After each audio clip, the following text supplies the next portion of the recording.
le 7 avril 1961.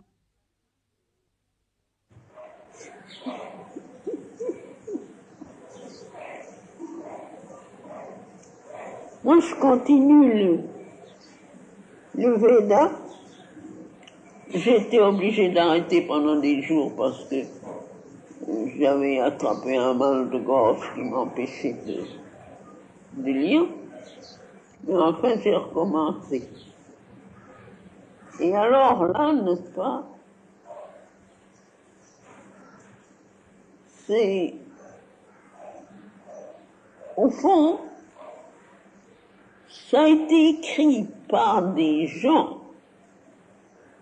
qui se souvenaient d'une expérience radicale qui a dû prendre place sur la Terre à un moment donné comme un exemple de ce qui serait.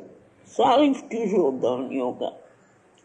Alors dans le yoga terrestre, dans le yoga de la Terre, de la planète Terre, il y a eu un moment où c'est venu, c'est ce qu'ils appellent forefathers, ses ancêtres, n'est-ce pas? Ils ont dû, par leur effort et leur yoga, ils ont dû faire au moins une image de la réalisation supramentale. Et ceux qui ont écrit les Védas, qui ont écrit tous ces livres, se souvenaient de ça, ou avaient eu la tradition de ça. Et alors, mon petit, ça m'a fait le même effet que quand j'ai lu la synthèse de la self-perfection, de la perfection de soi, le yoga de la perfection de soi dans la synthèse.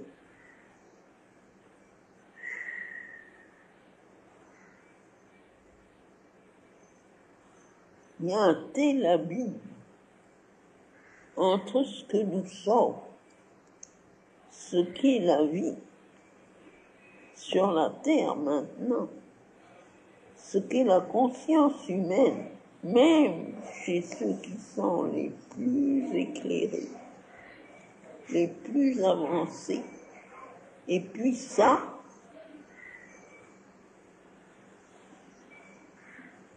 je ne sais pas si c'est parce que j'ai été comme ça si violemment attaqué avec toutes les énergies abruties comme un coup de marteau.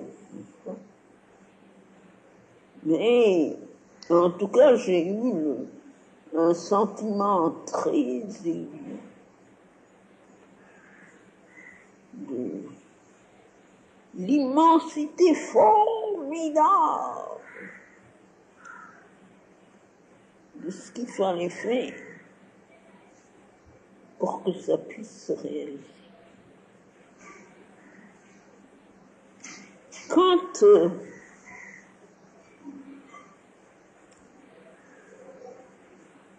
Quand les difficultés extérieures se calment, quand le corps devient passif et tranquille, qui n'est pas tout le temps attiré l'attention, quand on peut vivre dans cette conscience supramentale, ça ne vous paraît pas si difficile. On a l'impression que c'est une essence tellement victorieuse que ça viendra à bout de toutes les difficultés. Mais pour ça, il faut pouvoir rester un peu là-haut, n'est-ce pas, dans cette conscience-là. Pas être tout le temps tiré en bas. Et avoir à lutter à chaque minute pour durer. Et de toute façon, non seulement personnellement, mais collectivement, c'est une lutte de chaque minute pour durer. Et combien de temps il faut durer pour ça? Voilà, alors ça, la période est difficile.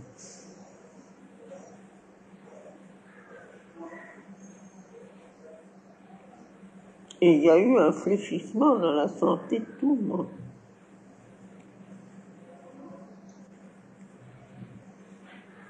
Non. Il y a des gens qui sont malades. Les maladies sont plus sérieuses. Il y a eu un fléchissement.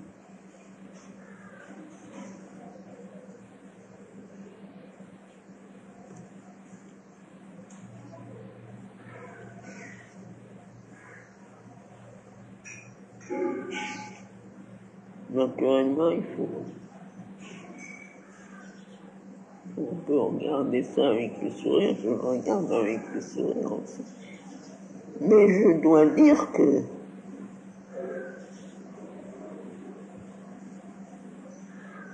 le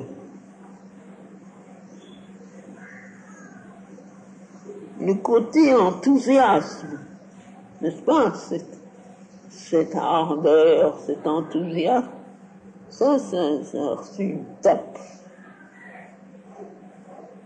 De dire qu'il n'y a pas lieu de s'exciter, il faut marcher, il faut continuer à marcher. Un pas après l'autre, un pas après l'autre, un pas après l'autre, un pas après l'autre, sans se demander combien de pas il faudra, et sans se rappeler combien de pas on a fait. Au fond, c'est à ça. Réduire à la minute, le moment, vivre dans le présent, avec obstination.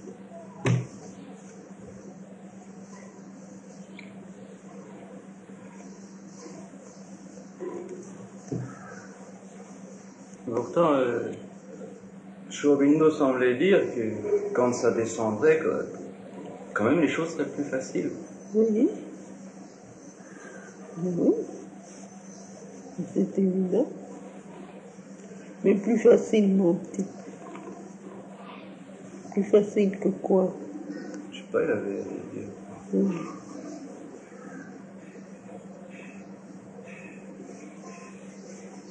Je dis ça parce que j'ai relu des textes comme ça. Et justement, il avait l'air de dire qu'est-ce qui s'est passé pour que ça ne soit pas comme ça. Partout, il a l'air de dire les choses vont être plus faciles, le travail sera plus facile. Le plus facile est seulement une comparaison. Tu veux dire que c'est quand même plus facile qu'avant? Ah, oui.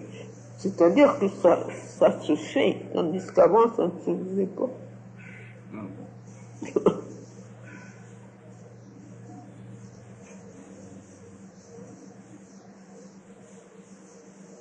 Ce n'est pas, n'est-ce pas, le mental humain est, au fond, il a toujours besoin de quelque chose de miraculeux pour être satisfait. Il a associé n'est-ce pas, dans sa perception, le miraculeux et le divin. Je le sais parce que je suis né comme ça. Quand j'étais tout petit, j'étais comme ça. Et c'est parce que la vie m'a donné des démentis, n'est-ce pas, d'une brutalité extrême, qu'il est venu en moi cette espèce justement, d'attitude raisonnable et de caractère raciste, tu sais. Je t'ai parlé l'autre jour, c'est dégoûtant. Toute la jolie fleur est partie. Et ça, c'est les coups de la vie parce que je suis née avec cette impression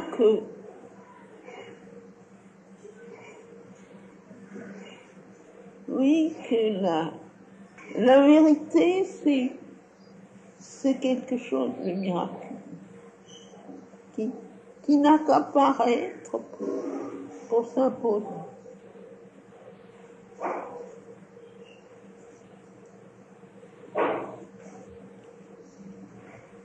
C'est tout ce que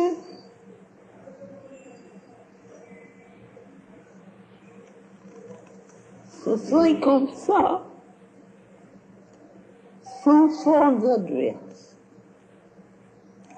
L'univers serait comme ça s'il n'y avait pas eu cette déviation des forces adverses. Je vois ça très clairement. C'est la perversion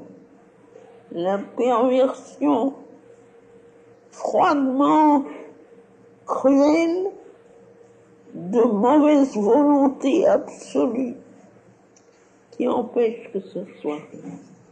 Et ça, c'est l'intervention, c'est ce qu'ils disent tous l'accident. Ça nous fait une belle jambe que ce soit un accident. Le fait est là.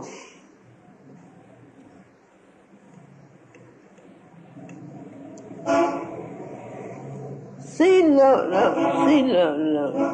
la force adverse qui empêche que, quand le divin paraît, il s'épanouisse miraculeusement. Parce que je sais que partout où la matière n'est pas, si peu que ce soit, n'est pas sous l'influence de cette volonté adverse, immédiatement elle s'épanouit. Et n'est-ce pas, dans le cœur humain, dans la conscience humaine, dans la pensée humaine, tout ce qui est, n'est-ce pas, un peu à l'abri de cette influence adverse, à l'abri à cause du psychique, n'est-ce pas, de la présence divine, de la présence divine, ça s'épanouit, ça devient tout de suite merveilleux, sans obstacle. Tous les obstacles viennent de là. Et alors ça, c'est très joli de nous dire un accident, mais ça, c'est évident que ça, c'est réparable. Ça ne fait pas l'ombre de doute. Mais à quel prix? Et combien ça complique la chose? Il nous est dit que ça sera encore beaucoup plus beau après. J'en suis convaincu. Absolument, je ne doute pas une minute. Mais tel qu'il est, n'est-ce pas? Vraiment, on ne peut pas dire, même quand on est dans les hauteurs les plus parfaites, c'est douloureux. C'est douloureux. Il m'est arrivé, n'est-ce pas, tu sais, dans des expériences suprêmes, d'union parfaite dans un amour merveilleux, de tourner vers le monde, tourner la conscience simplement une seconde vers le monde tel qu'il est. Je me souviens, n'est-ce pas, c'était l'aspiration que tout vient. Et réellement, dans cet état d'extase, il y a eu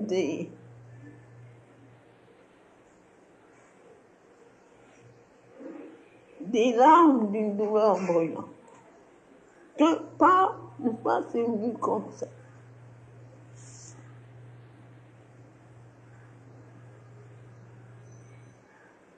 Ça, il y a...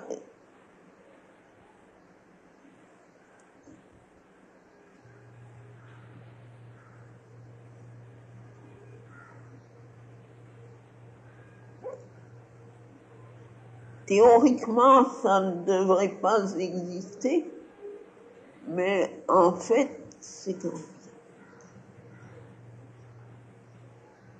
Que ça, il y a quelque chose qui ne pourra être parfait que quand cet accident sera aboli. Ouais, voilà, ouais. Ça, c'est mon expérience.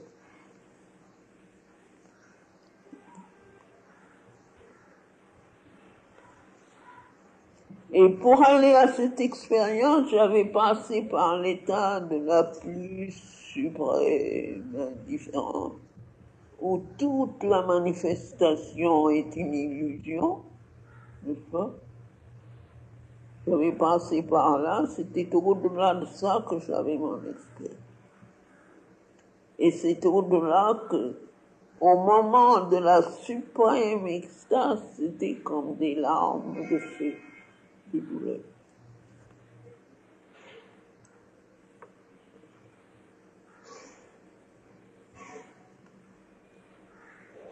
Quelquefois, il vient en moi, est-ce que c'est une, n'est-ce pas, cette idée d'une capacité extraordinaire pour y obtenir ça, mais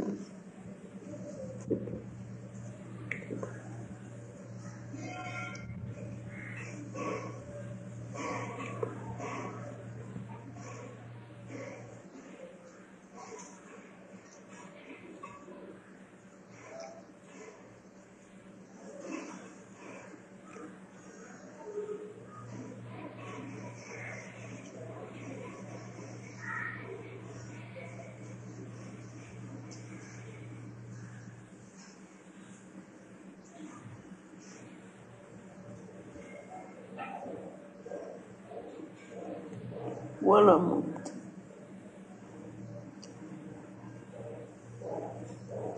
Je te vois demain.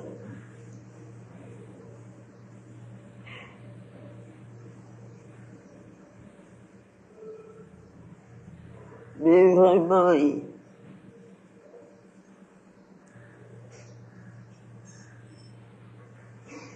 un courage indomptable et une endurance à toute époque. Ça, c'est une base indispensable. Et depuis les cellules du corps les plus matérielles jusqu'à la conscience la plus haute. Depuis en haut jusqu'à tout en bas, entière. Autrement, on n'est pas bon à grand-chose.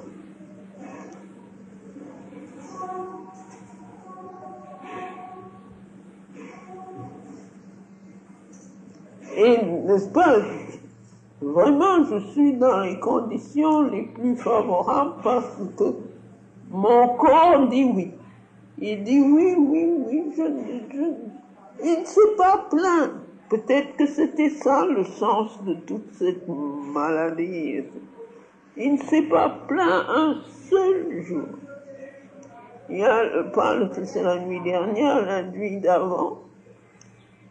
J'étais réveillée à minuit, pas réveillée, mais enfin, je suis sortie de ma transe à minuit avec de ces piqûres brûlantes du dedans au dehors, depuis le bout des pieds jusque là, par tout mon dos. Ça a duré 4 heures sans arrêter. Eh bien, mon corps ne s'est pas plaint une fois. Il n'a pas demandé, une fois que ça cesse, il est resté comme ça, tranquille, à dire que ta volonté soit faite. Et non seulement le dire, mais le sentir, comme ça, tranquille. 4 heures de petites tortures. Il n'a rien dit. Il n'a rien dit, n'est-ce pas? Que moi je ne dise rien, c'est élémentaire. Mais lui n'a rien dit. Il ne s'est même pas agité. Il n'y a même pas eu ça, n'est-ce pas, la sensation quand est-ce que ça va être fini, rien. Restez tranquille. Restez tranquille, j'étais comme une statue dans mon lit. Du haut en bas. Alors vraiment, je peux dire, je ne peux pas me plaindre. L'instrument qu'on m'a donné est vraiment de bonne qualité. Une bonne volonté, là, tout est prêt.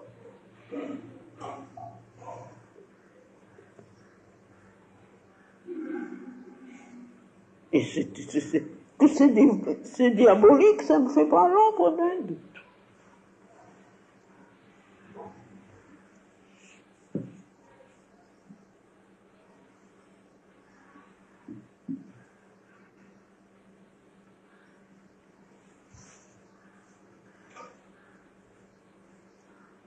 Voilà mon petit.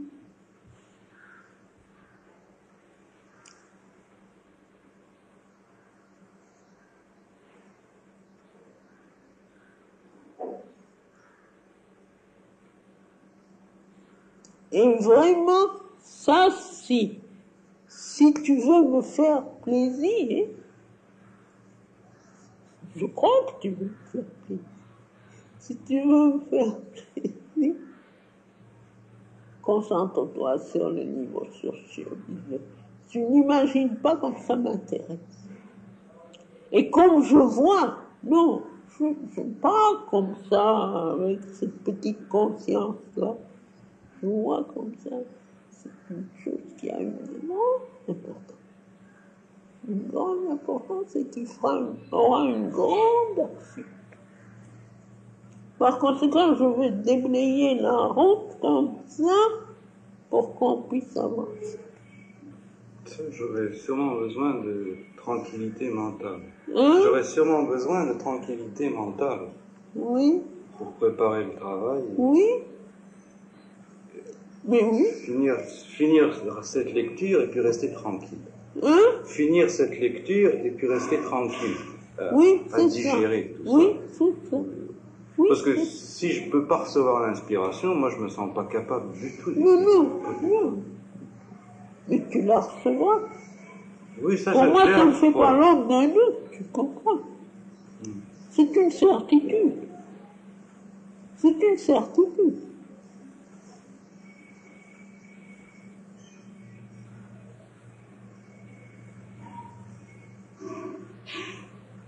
Comme ça, par le contact mental, je n'ai jamais rien écrit ni dit à Panditji, mais je lui ai dit je ne sais combien de fois, vous êtes, n'est-ce pas, chaque poème a une œuvre à accomplir infiniment plus importante que de répéter des mantras. Que ce soit une aide pour se discipliner lui-même, c'est très bien, mais c'est rien d'autre que ça. Ce n'est pas en répétant des mantras qu'il fera son œuvre. Il a quelque chose à faire et il le fera. Et je lui ai dit comme ça. Et je pense que c'est pour ça que quand il me dit,